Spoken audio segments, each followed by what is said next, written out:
through size, speed, power, and problem-solving abilities. These behaviors keep our whales active and engaged.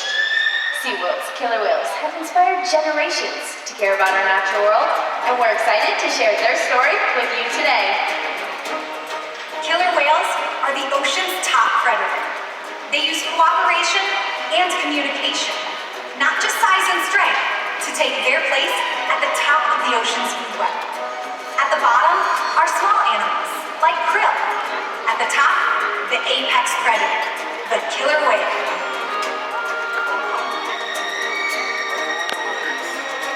Killer whales are as big as a bus, faster than an Olympic swimmer, high-flying and powerful.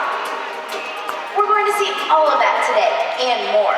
These and other behaviors provide an environment full of enrichment. We spend days, weeks, months, years building relationships with our whales. This creates trust, and that allows us to do some amazing things. For example, when you visit the doctor, you present your arm to draw blood, or step on the scale to see how much you weigh. It's much the same with our whales. Throughout today's experience, you'll see the whales moving together in unison. These synchronized behaviors help strengthen social bonds and allow them to problem solve as a group. This is just another reason why they're known as the ocean's top predator. Their scientific name is Orcinus orca. Their common name is killer whale, and all 5 of our whales have their own personal names. We have Takara, Sakari, Kamea, and joining us right here is Kyuquot and Tuar. Kamea is our youngest whale at 8 years old. Her mother Takara is our oldest whale at 30 years old. Takara is also the matriarch of our pod, which means she's the leader. These whales trust us, and they play an active role in their own health and well-being. Through the use of positive reinforcement training techniques, we're able to teach them husbandry, or healthcare behaviors. Joining us at the slide ups today are trainers Caitlin and Shawn to help demonstrate some of these behaviors. Thanks, Brooke. My name is Caitlin, and I'm hanging out with Tuar today. And one of the first husbandry behaviors that we teach them is called a fluke present, which Tuar is demonstrating now. Not only does it give us easy access to the shallow veins on the underside of his tail flukes, but it also gives us a great look at his entire body. Now, as his tail is lined up here, it allows our veterinarians to take a blood sample once a month, and Tuar is conditioned to remain calm throughout the entire procedure. During today's presentation, you may see the trainers giving the whales tail rubs or even back rubs, and that is just one of the many ways we can build our relationships with the killer whales. That's right, Caitlin. Now I'm over here doing a hose playtime with Kyuquot, which is another way we can build our relationship with our whales. Now, getting a blood draw is an important diagnostic tool that we utilize. Another important diagnostic tool is finding out how much the whales weigh. Located in one of our adjacent habitats, we have a killer whale size scale. And once a week, we will ask our whales to slide out of the water and onto that scale. And it looks a little something like when the whales slide out and leave shallow portions of their habitat out here. So Kyuquot's going to demonstrate just what I mean. He's on his way right over here. There he is. Now you may notice that while he's in the shallow portion of the habitat, that a portion of his body from behind that dorsal fin down to his tail flukes remains in the water. That part of his body is called his peduncle, and it can weigh several hundreds of pounds.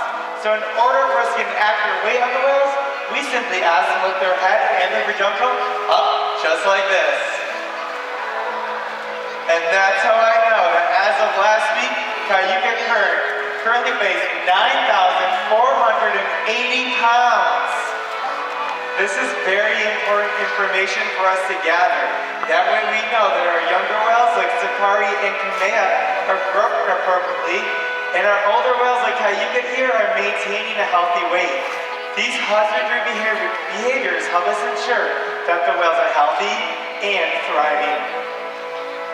And the care isn't just physical. Mental stimulation and play are vital, and we surprise and engage with our whales at every opportunity. Play is how killer whales teach their young to hunt. For the adults, play is important too. It seems that they just enjoy having fun. Making time for play is an important part of life for killer whales and for us.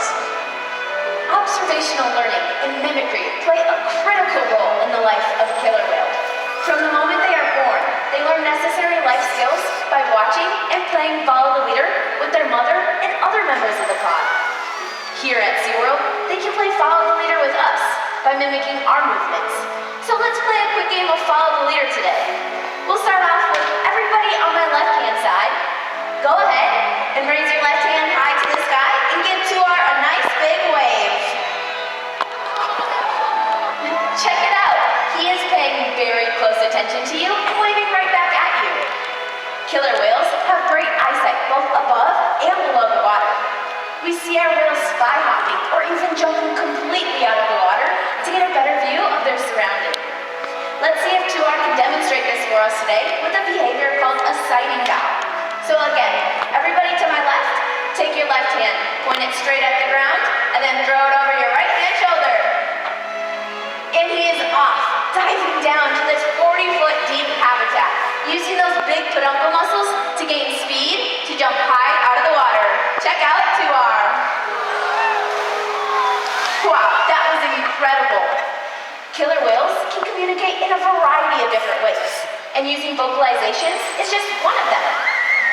Let's head over to the other side to see if Kyuquot can demonstrate one of these vocalizations for us. So everybody to my right, take both of your pointer fingers and then sway them back and forth like you're conducting an orchestra. How beautiful is that? Did you know scientists believe that when a killer whale leaps out of the water, it may be a way of communicating to make their presence known? You see, sound waves travel 4.5 times faster in the water than they do in the air. When a whale leaps out of the water and crashes back down on the surface, that is called a breach, and the sound can be heard for miles around. So let's see if Kyuquot can demonstrate a breach for us today. So everybody on my right, take both of your hands, make them into fists, and then stack one right on top of the other. And he is off, using those pectoral flippers to steer and navigate through his environment to jump high out of the water. Ladies and gentlemen, check out Kyuquot.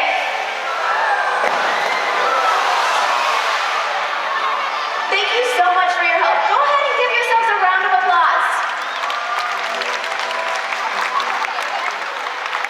As you can see, killer whales can communicate by leaping out of the water and making a huge splash. SeaWorld's research and observation of killer whales in our care has shed light on the many mysteries about these amazing animals. For example, we know that the gestation period of a pregnant killer whale is 17 months. That's information impossible to obtain out in the wild. However, some information can only be gained through field observation. SeaWorld works with our partners, like the Norwegian Orca Survey, to further our knowledge. Killer whales are remarkable, powerful animals, and perhaps the best expression of that power is when they hunt. Killer whales stand apart. They have no natural predators, and just about any other ocean animal could be their dinner. Depending on where they live and their chosen prey, they've developed some epic hunting techniques. Off the coast of South America, killer whales will beach themselves, riding in on waves just long enough to catch prey. They'll also create waves that knock animals like penguins or seals from ice cliffs. Most importantly, they cooperate, communicate, and coordinate as a team. Here's footage of killer whales corralling a school of herring. A whale dips in and feeds, while the other whales keep the fish together with swipes of their tail fins. In the ocean, killer whales create waves to hunt. They use fluke slams to stun their prey, and they can even beach themselves up and out of the water. For our whales, it's a fun demonstration. But for you, it's the thrill of the hunt.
several hundred pounds of food a day.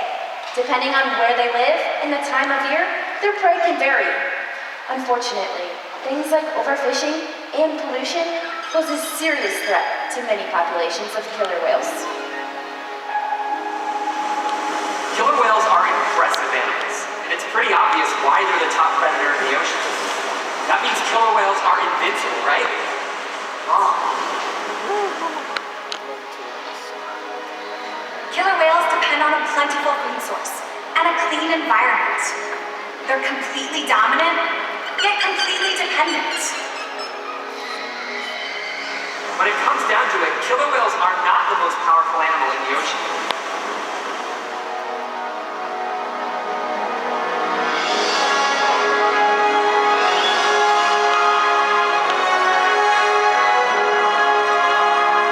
Their future depends on you. Through your actions. Through the choices we all make. We hold the future of killer whales and the oceans in our hands. Killer whales continue to surprise and amaze us. They're the perfect ambassador for the ocean. Limitless, connected, powerful. But still vulnerable. The challenges that we face can seem insurmountable. Don't give up. Be inspired. We can make a difference. The ocean needs our help, and that seems overwhelming. But together, we can make it happen. There's so much to learn. So much to protect. So much to explore. The killer whale story is still being written. And there are simple things we all can do to make a difference. All it takes is